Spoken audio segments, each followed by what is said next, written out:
नमस्कार, मैं हूं दिव्यांशु और आप देख रहे हैं मुद्दे की। आज जबकि हम ये वीडियो बना रहे हैं, ठीक उसी समय विपक्षी दलों के गठबंधन की चौथी मीटिंग नई दिल्ली के अशोका होटल में जारी। दरअसल नीतीश कुमार की पहल पर 24 विपक्षी दलों के नेताओं ने एक छत के नीचे आना स्वीकार किया और उसकी पहली बैठक बिहार के पटना में हुई और उसकी दूसरी बैठक बेंगलुरु में हुई, जहां पर इस गठबंधन का नाम इंडिया गठबंधन रखा गया और कहा गया कि 2024 में मोदी से मुकाबले के लिए हम सभी दल एक कॉमन मिनिमम एजेंडे के तहत मिलकर के चुनाव लड़ेंगे और उसका जो भी मसौदा है वो तैयार होगा अलग अलग मीटिंगों के जरिए। तीसरी मीटिंग इसकी बॉम्बे में की गई, लेकिन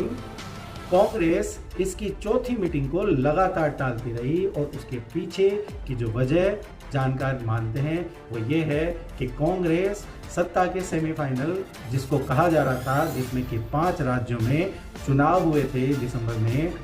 उन 5 राज्यों के चुनाव के नतीजों में कांग्रेस को ये लग रहा था कि कम से कम 4 राज्यों में उनकी सरकार बन जाएगी। तो जब अगली मीटिंग होगी तो सीटों की शेयरिंग को लेकर के उनकी जो बार्गेनिंग पावर होगी वो उनके अनुसार होगी। ठीक इसका उल्टा उन राज्यों के विधानसभा चुनाव के दौरान हुआ जहां पर कांग्रेस से 3 राज्यों में सत्ता छिन गई और किसी तरीके से तेलंगाना में उन्होंने अपनी सरकार बचा करके अपनी निकाली। उसके बाद कांग्रेस ने चौथी मीटिंग बुलाने के लिए जिस तरीके से विपक्षी दलों के नेताओं का मान मनोबल किया, उसे देख करके मीडिया में कई लोगों ने चुटकियां लेना शुरू किया और उसका असर ये हुआ कि जो विपक्षी दल तीसरी मीटिंग में कांग्रेस के छाते के नीचे इकट्ठा होने के लिए तैयार हो गए थे, उन दलों ने अपने अपने डफली और अपना अपना राग अलापना शुरू कर दिया, जिसमें सबसे मुखर होकर के जो लोग अपनी बात उठा रहे थे उनमें अखिलेश यादव और बिहार से उनकी सहयोगी दल अलग अलग तरीके से अपनी टिप्पणियां दे रहे थे कि अब अगली बैठक का मायना तब है जबकि आप सीट शेयरिंग को लेकर के कोई कंक्रीट प्रपोजल लेकर। इसी को लेकर के आज चौथी बैठक जारी है और इस बैठक में मीडिया रिपोर्ट्स के आधार पर कहा यह जा रहा है कि वहां पर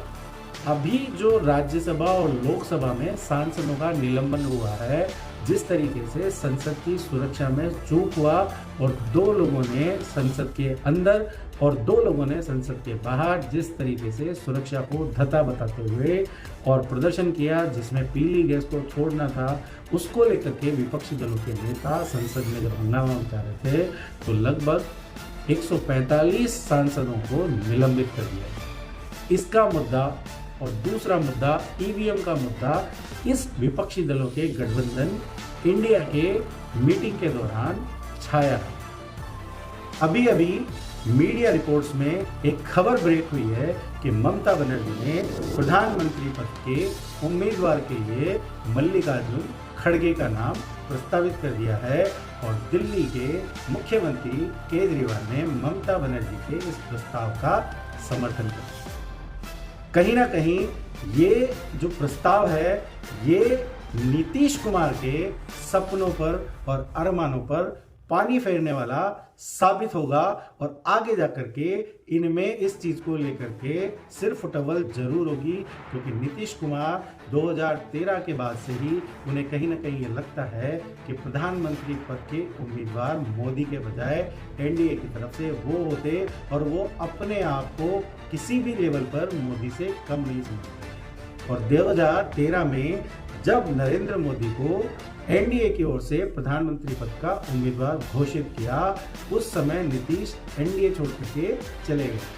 बाद में वो एनडीए के साथ आए, लेकिन एक खटास उनके मन में आज तक है कि वो नरेंद्र मोदी की वजह से प्रधानमंत्री नहीं बन पाए। और इस प्रधानमंत्री पद की महत्वाकांक्षा के चलते ही उन्होंने बिहार में बीजेपी से गठबंधन तोड़कर और आरजेडी के साथ गठबंधन किया है। और इस इंडिया गठबंधन का जो भी मसौदा था उसकी शुरुआत पहल, सारा प्रयास नीतीश कुमार के द्वारा ही किया हुआ। देखते हैं कि इस बैठक में जो प्रस्तावना ममता बनर्जी ने दी है मल्लिकार्जुन खड़गे को प्रधानमंत्री बनाने के, इस मीटिंग के बाद उस प्रस्तावना पर 24 दलों के नेताओं की मुहर लग पाती है या कोई नया पेज सामने आता। दोस्तों, इस वीडियो के कंटेंट को लेकर के आपकी जो भी राय है वो आप मेरे चैनल के कमेंट बॉक्स में जाकर के दे सकते हैं। आपको लगता है कि इंडिया गठबंधन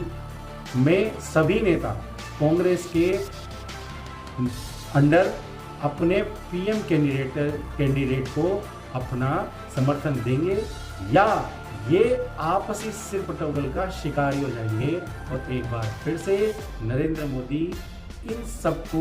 अलग अलग करने में कामयाब। धन्यवाद। शुभ रात्रि।